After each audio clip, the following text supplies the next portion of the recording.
Welcome to Techlandia, a podcast about and for the technology industry, a place to learn, connect, and engage with leaders and thinkers involved in the technology industry. You can check us out at techoregon.org, Apple, Spotify, or wherever you listen. Thank you for listening and enjoy the show. Welcome to the latest edition of Techlandia, the TAO podcast series. I'm Skip Newberry, President and CEO. We're pleased to have with us today Ben Morris from the Oregon Secretary of State's office, as well as Greg Miller, who's the Chief Operating Officer of the OSet Institute. Greg and Ben, welcome. Thanks for having us. Thank you, Skip, for having us. I'm really excited to have you both on today's episode. We've got a hot topic before us, which is the challenge of maintaining election integrity in a difficult environment with a lot of new technologies that I think are amplifying a lot of the challenges that elections officials face around mis and disinformation, among other things. And there's nothing any less at stake than sort of the future of democracy as we know it. So a weighty subject, a tall order, if you will, but no pressure to either one of you. We're going to have I think some fun on this episode. I thought it'd be great to chat first and hear a little bit more about from each of you your respective professional trajectories, and provide some background on that front to our audience. And I was wondering, Greg, if we could start with you. Sure, Skip. And again, thanks for having me. This is kind of fun for me because I was dating myself, but part of the founding team of the Software Association of Oregon decades ago, which I think was a prehistoric forerunner to the TAO today. So it's fun to be here. By way of background, I have 4 decades in tech as a computer engineer, product management, product marketing. My background's in computer engineering and intellectual property law. I'm a non-practicing IP attorney, but focusing on the operational aspects of the freestanding nonprofit research institute called OSET, which stands for Open Source Election Technology. I probably can mention that this conversation should be particularly fun, but I have some guardrails because several of us here at the OSET Institute are actually detached to the national security apparatus.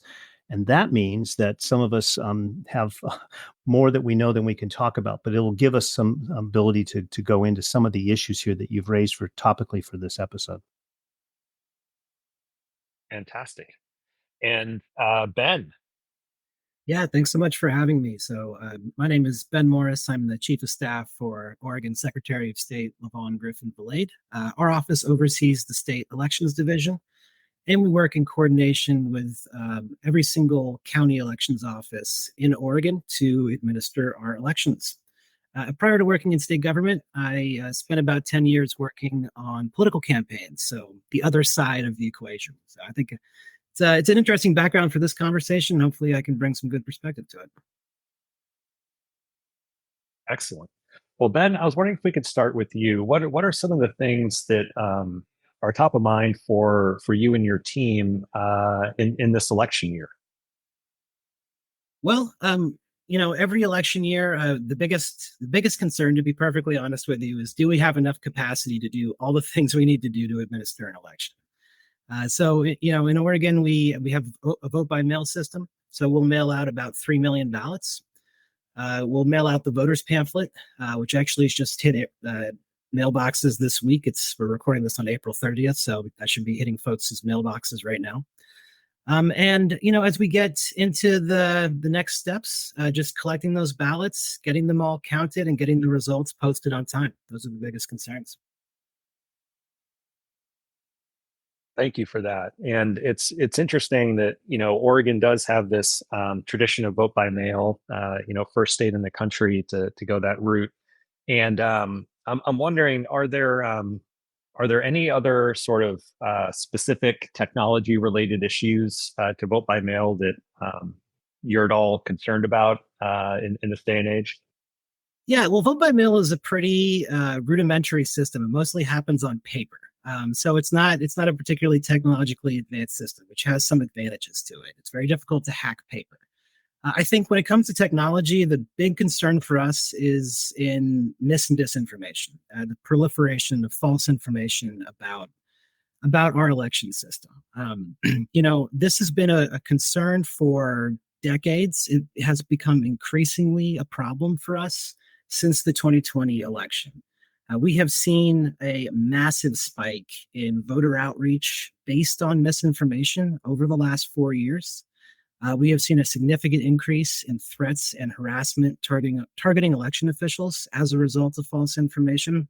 And that's having an impact on our ability to do our jobs. We've seen over 30% of elections officials in Oregon retire since the 2020 election, and most of them cite false information as being a primary reason for their leaving the profession. So that's hundreds of years of experience leaving this profession at a time when we're trying to do an increasingly complicated job with increasing public scrutiny. So that brain drain has a real impact on things. So yeah, I think that's probably the biggest thing I would flag. The false information issue is a top concern for us. And Greg, I'm wondering, what are some of the things that you all are seeing in your work nationally or even globally as sort of top of mind issues? And not every place is similar to Oregon with the vote by mail approach. Are there certain areas that you're seeing that are kind of issues for other states that really aren't relevant to Oregon? And what might those be? Yeah, sure, Skip. So first, I just want to say that even in the being an Oregonian, I love the fact that we're vote by mail and automatic registration. There's still technology infrastructure in and around those things, mostly tabulation, post-election audits, things of that nature. But by and large, we are void of the greatest technical issues, which are really at the root of a lot of the disinformation, misinformation, even malinformation that we're seeing around the country. I'm going to want to connect with Ben later because we've got a research team that's working with CBS News right now on sort of the national exodus of brain trust, as he says, institutional knowledge departing the world of election administration. Oregon was not on the initial list. We were focused on battleground states, but just hearing what Ben had to say about that, that's worth more conversation at the time. What we are seeing across the country reflects much of what Ben just said, but mostly on steroids when you consider the impact threat of AI. We are seeing a lot of the misinformation, disinformation problems. We all witness the things that we see in Maricopa County and Georgia, Fulton County, and Atrium, so over in Michigan. So it's happening all over. The problem that I think is exacerbated here is that there is technology infrastructure out there that involves people going to polling places and using ballot marking devices if they're not hand marking their ballot. Precinct level count versus central count, and so that introduces a lot more technology, and it has allowed one part of the political spectrum to weaponize the facts that there are design vulnerabilities in that technology. Now, just because those vulnerabilities exist doesn't mean they can be exploited. However, that information has been weaponized, and it is now really causing a lot of problems in terms of how elections administrators are fighting to ensure that we have trustworthy elections. Thank you for that. In previous conversations that you and I have had, Greg, we've talked a little bit about, some of the processes by which certain election administration officials are leveraging technology to, help make elections more secure and more accurate, and a couple of other important things as well. And I'm wondering if you could walk through how your thinking as an organization has kind of evolved, and where you see opportunities for greater, verifiability, accuracy, et cetera, in terms of election administration.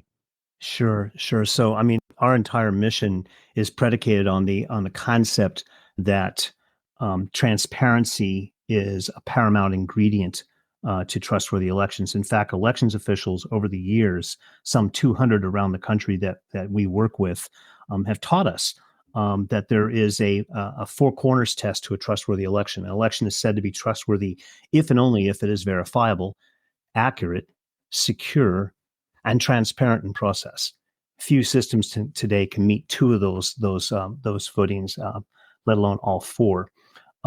We are focused on the platform and its transparency as a means of getting towards achieving that goal. We do have a lot of architectural considerations that we've been working on as engineers over the past 17 years to reinvent how these machines are built in a way that they can be verifiable, right down to making it as easy as an election official, when they go through a process called LAT, logic and accuracy testing, that can determine right at the outset whether the machines are suitable for deployment on any given day. I mean, the big challenge we have across the country, and again, not so much in Oregon, is that machinery spends extended periods of time in bowed silence in cold, dark storerooms, only to be woken up for 24 hours of sheer chaos. And it's the downtime where they're left idle that has been concerning, as we witnessed in Coffee County, Georgia, in that breach a couple of years ago. So we're working on technology approaches to help increase that vast mandate of verifiability, accuracy, security, and transparency. And we can get into a lot of different aspects of that. But those are steps that have to be taken because we have to rely on essentially what we call commodity hardware and software to administer our elections where technology is necessary. We also are big believers in the durable paper ballot of record.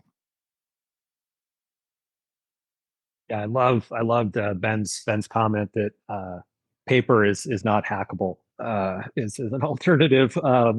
In terms of vote by mail, but I do think that it's interesting the sort of vast acronym that you use. I think that's a great one. Ben, are there certain thoughts that you have around that approach, or any additional comments you'd like to add in terms of the Secretary of State's office's thinking along that approach? Well, sure. Yeah, I think what Greg mentioned around transparency is incredibly important. People need to understand the process, and to the extent that we can simplify it for people and explain it, we're going a long way towards preventing misinformation from even taking root. There's a process that we call pre-bunking, which is kind of like the opposite of debunking, where instead of trying to play whack-a-mole with every piece of misinformation that pops up, you got to get out ahead of it and just convince voters that we are operating a system that works the way it's intended to, that accurately counts the votes and puts people into elected office based on the will of the people. So we have a campaign at the Secretary of State's office that we call the Voting in Oregon Feels Good campaign.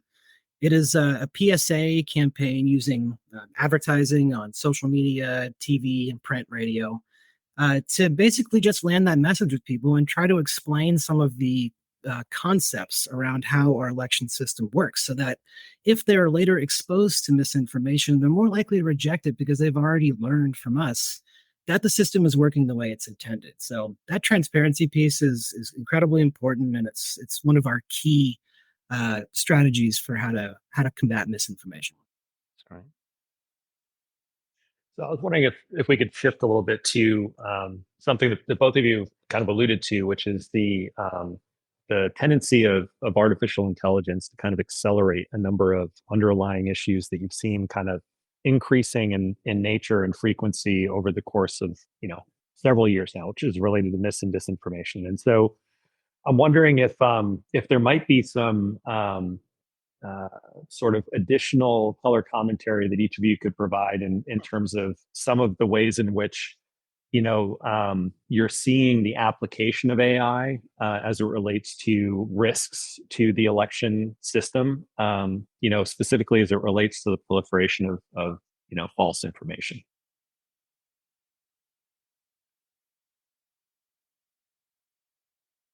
Sure. I mean, I can take a first cut at that if you like, Skip. First, I really appreciate Ben's notion about pre-bunking, because that's really what it's about. It's about education, and sort of giving people an opportunity to hear the facts and hear the truth, if they're willing to listen. So we started about 9 months ago looking at artificial intelligence as as a threat vector because of our work with the national security apparatus. Indeed, it is insidious. However bad you think it is, I can promise you it's worse. We're going to need to figure out how to combat that. Yet at the end of the day, I want to make sure everyone understands that artificial intelligence is nothing more than a steroid for propaganda tactics that have been around since as long as democracy has. It's just that now with technology and with AI, we can really increase the accuracy, or excuse me, the apparent authenticity. I mean, this stuff is obviously not accurate, nor is it authentic, but sure do effective job of making it look that way. We started examining by talking to elections officials about what we could do in a digital arms race to combat that. Because I want to say it first, and I'm sure I'd love to get Ben's take on this looking at from the viewport of the Secretary's office. AI tools today in general are not suitable for providing us with the kinds of solutions that we need to combat the threat of AI. Unfortunately, today's large language models are inherently full of poison. They drift, they hallucinate. They're not sentient, so they can't lie, but they sure can give you a lot of wrong answers.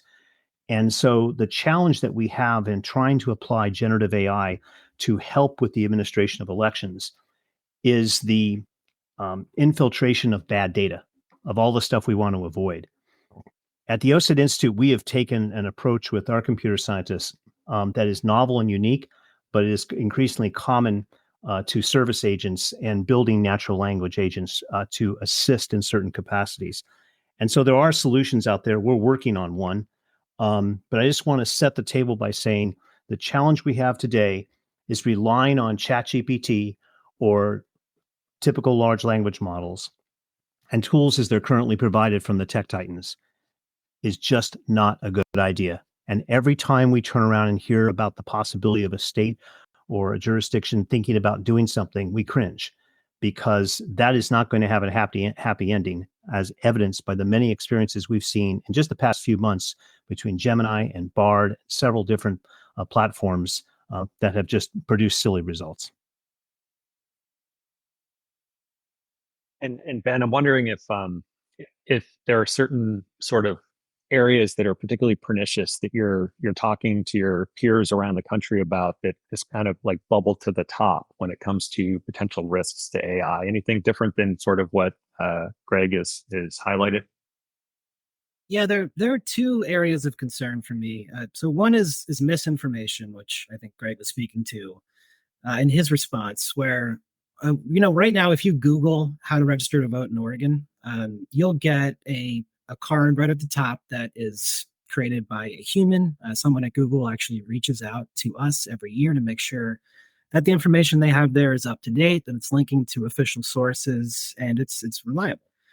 If you type into ChatGPT or if you get an AI generated search result response about how to register to votes, you really don't know if it's going to be accurate or if it's going to have some misinformation in there. So I think that kind of unintentional introduction of falsehoods is one of the areas of concern, and that one seems largely solvable, right? To just have human intervention in that process somewhere before a person's question is answered. And I think Greg is also right to caution elections administrators from using, chat plugins and things like that to answer voter questions. It can be a lot of expense, sometimes a pretty challenging task to do it with humans, but it certainly pays benefits to make sure you get the information right, even if it's a high volume of questions coming in. The other area is disinformation. So intentionally misleading photos, videos, text that could have an impact on public perception. The big example that's going around right now is a robocall from New Hampshire where there was someone used AI to spoof the voice of President Biden, telling voters to stay at home and not turn out for the election. That kind of thing is concerning. It's nothing new. We have a playbook for how to deal with this kind of stuff that involves pre-bunking misinformation and then debunking it when individual things come out. It's really a question of scale. And my biggest concern is that elections officials are vastly under-resourced to deal with this. Our ability to counteract misinformation is just not at the scale of what the disinformation campaigns can produce today. And if AI makes that scale of disinformation even greater, we have no chance of keeping it. Yeah, and Ben, I just want to say that to your points there, as a research institute here, we're not a vendor. We have nothing to sell. I don't mean to call out any vendors, but there are several out there right now who are doing exactly that. They're suggesting to you that they can provide you with solutions to help you. And I would submit to you that there is a way to get to things like an infinitely scalable call center agent that can take an infinite amount of calls. It's just a matter of scale. Never gets tired, never is in a foul mood, never answers something awkwardly, but can have a real conversation that can engender belief. That's possible. It can be done, but not with the current tools that are out there. And Greg, I'm wondering along those lines, if you'd be willing to share a little bit about some of the work that the Institute is focused on as it relates to helping to level the playing field in this pitched battle, to help election administrators kind of get a handle on this challenge. Sure, and I'm gonna feel a little awkward, my tail between my legs here, because I'm realizing that Ben and I should have talked weeks ago, because what I'm about to say, he's going to say, well, why didn't we know about this? And I apologize for that in advance, Ben. We have been working on a project over the past 7 months. About 7 months ago, we took an internal inventory in our team and discovered that we had a considerable cache of computer scientists with advanced training in natural language processing and computational linguistics, which are the foundations of artificial intelligence, including our CTO, who has a PhD in the area, and one of our senior engineers who comes to us from DeepMind's, the AI group at Google. And what we asked of them was, is there a way to create a language model that could be used to have conversations with people in a domain-specific fashion? And by that, I mean, we're talking about elections and only elections and nothing else, right? So I can ask the agent about an issue of provisional ballots, but I can't ask the agent about how to build a bomb. And we went one step further and said, well, we need to bound it further, right? So let's say we could build an agent for the state of Oregon. Anyone could ask the agent about Oregon elections, but the agent couldn't tell them anything about elections in Tennessee. And that got us rolling on this notion of a special bounded model, what we call an efficient language model, or ELM, also known as a small language model. Because, at the end of the day, we don't need 175 billion parameters to have a conversation with a machine. I mean, look, all those parameters do is help it become a better stochastic parrot. Because it's not really thinking, it's not really telling you anything. It's guessing what the next logical word is in the sequence to give you an answer that seems reasonable.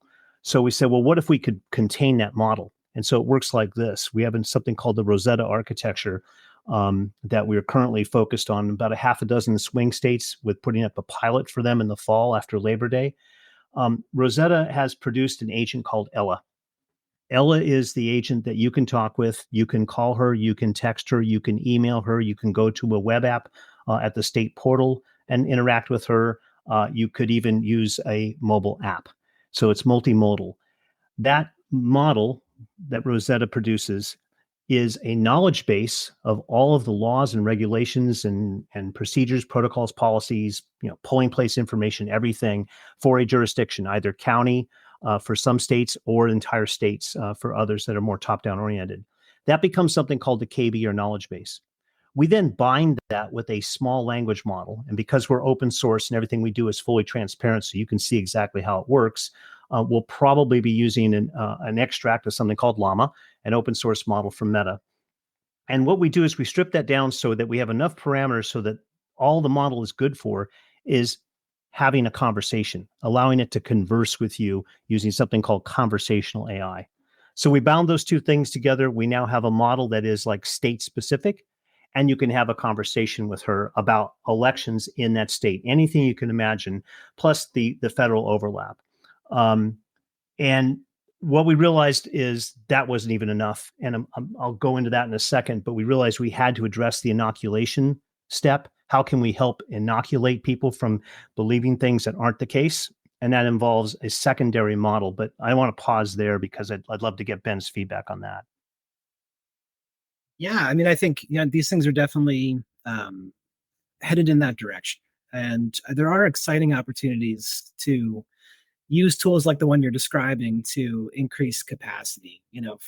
For example, the Oregon Elections Division, as in the Secretary of State's office, we answer, somewhere around 100 or so voter questions a day during election season, and it is very expensive, very time consuming, and like you said, people get tired, and they start to they don't always have the most pleasant interactions with people on the phone either.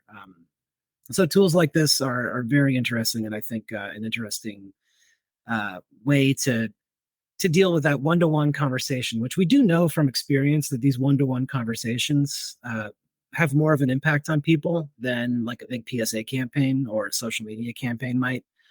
So it seems like it seems like an interesting opportunity for the future. And I think what, Greg, what you said earlier is a lot of the off-the-shelf products that are available right now are not up to the task. And that's one of the areas of concern for us is we're seeing things implemented quickly by large tech companies that are falling short. And that's generating problems for us. So yeah, and Ben, it's because they need to generate revenue for them. Problems for you, but revenue for them. I mean, these tech titans have got to find a way to get a return on their investment for all of the data farms out there and compute server farms that are processing this language to create these conversations. So you're spot on that. And having an infinitely scalable call center agent in some parts of the country, like Maricopa County, for example, where we have 100 calls per day here in Oregon, they have 10 times that, and worse. A good portion of those calls are mendacious and it really amount to a denial of service attack on the elections office. Everything from mendacious records requests acts and other things really compounds what you were saying, the fatigue that grows on these elections officials, and we're watching that institutional knowledge just run out the door because they're sick of it. And so that we think that something like Ella can do that. The next piece about that, Skip, if I can go on, is about how we deal with the disinformation part of it. No, I think that'll be really interesting for our listeners to hear. Sure. So here's where the technology gets, I think, pretty interesting. What we just said as a mandate at the outset is we cannot put everything into a single language model. I cannot possibly risk that the important, correct, and authentic knowledge of how elections operate in Oregon could ever be compromised by adding into it how they don't work. Okay. And so when you're in an environment where you have a very low tolerance for error and a very high demand for quality of information, we have to keep that knowledge base pure. Well, here's how we do it. Our system actually runs on twin models. So Ella is the agent that talks to voters. And by the way, she can talk to elections officials. So it becomes a training tool as we're building in Canada. She can talk to lawyers so that they can do legal research. Now, we'd never dare let an agent draft a document, by the way. But the second model does nothing but disinformation. Her name is Vera. She is restricted to the back room. She's accessible to law enforcement, government officials, media, and other researchers.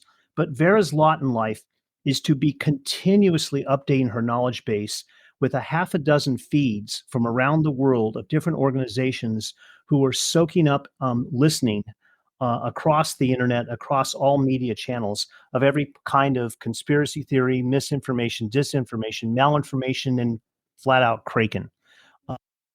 So what happens is that when Ella receives a query, we call it a prompt. The first thing Ella does is hand prompt off to Vera and say, is there anything in this question that I need to know about that could be trying to bait me into giving a wrong answer or trying to poison me with bad information?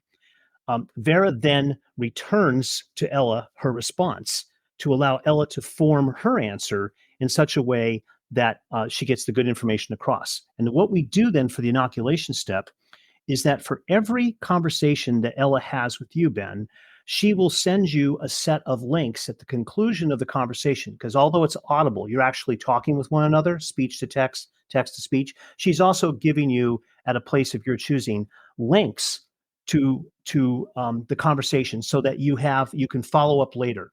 And if there's new information, she can add it or whatnot. What we know from studying, talking with psychologists, anthropologists, et cetera, is that there is about a 30-hour drop-off between the time that someone is informed of something that may be counter to what they've previously heard, but it is an all-light fact base and appears to be authentic. In about 30 hours, that initial impression that, oh, this is the new answer, wears off, and they revert to the old belief. So what we do is that if the user is willing to give us an email address or text number or some other way of following up, Ella will just about 30 hours send the conversation back to them again, and either with new information or saying, I haven't learned anything new. This is the way it is. And what that does is that it provides like a booster shot. If you think about, going and getting your vaccinations, it sort of immunizes them further, or further inoculates them from the wrong belief they had at the outset. And so that's the way that we're approaching inoculation, by using this twin model system that hasn't been done yet. No one's done this. This is new stuff. I will tell you, it's a little freaky watching two computers talk with each other, but they do. And it's pretty cool. Yeah, Greg, I have to say, when you described your approach, I was just struck by how creative and sort of innovative it was, and essentially trying to keep one sort of large language model or database of record pure and clean, and the other one inaccurate, and then the other one essentially hoovering up the latest amidst disinformation. And then comparing the two. And you're right, it is a little strange thinking about two computers that are very quote unquote intelligent talking to one another to help kind of arrive at the truth. Ben, wondering if there are any initial thoughts, impressions you have just in hearing Greg's description of what they've built. Yeah, that's really interesting. We do something very similar in the manual process. Right now we're constantly monitoring false information, and using humans to analyze it and provide us with what the big narratives are out there. And that turns into, a talking points document that our frontline staff get on a regular basis to let them know what's out there, what they should be prepared for, and how to respond to it. And similarly, we're, the follow-up that he was talking about, with being able to reach back out to the voter multiple times to help land information, something we call the anchoring effect in comms, which is, really says that the first thing you hear is important, and then you tend to need to be, it needs to be repeated over and over again to continue to reinforce it. We just do that with ad spend. So it's a little bit less of a sophisticated approach, but it's a very similar process to what we're doing now manually. Ben, thank you for saying something about anchoring, because in the course of a technical conversation yesterday, I was listening to someone who is a disinformation expert talking about anchoring. So thank you. That's great. So last year I was in Central Oregon at a conference, and there was an official from MITRE who was there and sharing some of what he was kind of concerned about when it came to the rise of artificial intelligence, specifically generative AI, and also this kind of ongoing issue of mis and disinformation out there. And specifically, it was less about the AI technology and more about state actors that might be hostile to the U.S. and other democracies, essentially undermining not the AI technology, but the underlying data on which the AI technology is trained and is relying upon. And in that sense, it's more about kind of precise attack, focusing on certain types of data in a database, and underlying the issue of the importance of security in all of this. Because even though I said earlier, paper is not hackable, databases are, and our vote by mail system is reliant in part on accurate databases with accurate data. So it's I'm wondering if that's an issue that you're seeing more broadly in your work, Greg, across the globe. And Ben, I'm also wondering if that's something that's come up among some of your conversations with secretaries of state. Sure. Well, we I should say the OSet Institute works with colleagues at MITRE, so we know the folks out there. And the speaker was spot on about the issues, right? So a couple things. This is where we start to get into some guardrails for me and what we can talk about. But I can tell you he's spot on. And just train in on voter registration for just a minute and the correctness and the veracity of voter registration databases and data hygiene and all of that mishigosh that's gone on with things like Ben, Eric, and the Eric Exodus and all of that. The application of AI is very interesting in the administration side, on the security side of things, and we are working on that as well in terms of looking at anomaly detection and other misbehaviors. We actually are relying on ledgering technology. Some refer to it as blockchain, but it has nothing to do with the blockchain. But it's blockchain class technologies to address that. I don't know that AI is necessary, and I mention that here because, Ben, there are groups out there, and you may have heard of them, who are claiming that through things like fractal analysis and artificial intelligence, they can get a cleaner voter registration database, and it's nonsense. It's akin to saying, I understand the mousetrap, but what's with the nuclear warhead for bait? It's way overkill for something as just data hygiene and doing those things to keep the voter registration database integrity up to snuff. But we are seeing the use of AI tools for other elements of cybersecurity. Cybersecurity has limited application here, except for, I think, the voter services portals. Wouldn't you agree, Ben? Yeah, and that's totally right. I mean, when it comes to the voter registration database, we work, hand in hand with CISA, the FBI, and other federal partners to make sure our system has the best cybersecurity implementation that we possibly can get. There's a lot of grant money for this from the federal government, and a lot of sophisticated tools that are made available to us through those entities. So we have a very strong security posture there. When it comes to the vote by mail system in Oregon, like we spoke about before, we have a very sound process for ensuring accuracy that starts with those logic and accuracy tests that Greg mentioned earlier, keeping our voting machines offline and locked away in those dark closets until it's time to use them. And then when we use them, we do it in full view of the public, with members of each major party and minor parties present to witness the actual counting of ballots. We do a logic and accuracy test again afterwards to verify those machines are still working. And then we do a hand recount. We literally pull a sample of ballots from a couple of batches, hand count them, and make sure that those results match what the machine spit out to help verify those results are real. And all Ben, are we doing risk limiting audits in Oregon now? That's what you're describing. It's not a full risk limiting audit. It's a hand recount of a sample of ballots, but it is a post-election audit process that goes a long way towards helping people feel I mean, we know the results are accurate. We can help people feel right confidence in the system by demonstrating these things in full public view. And then, like I said, you can literally go to your elections office in your county and watch these things happen. And we invite people to do that. I have had experiences of a full skeptic coming into an elections office, spending an hour with their county clerk, and then walking away feeling confident that our system is operating correctly. That's cool. A lot of this stuff does, like Greg was talking about, a lot of the cybersecurity efforts happen on one end of things with the voter registration database and things like that. But there's a lot of low-tech processes that we use to really make sure this stuff is trustworthy and accurate. I think it's so great that you just highlighted the importance of kind of the people and process elements, in addition to the thoughtfulness and the approach to the use of technology. We're nearing the close of our time together, but I wanted to offer both of you an opportunity just you can say a few words in closing, please go ahead and do so. And Greg, maybe if you could start, and then we could end with Ben.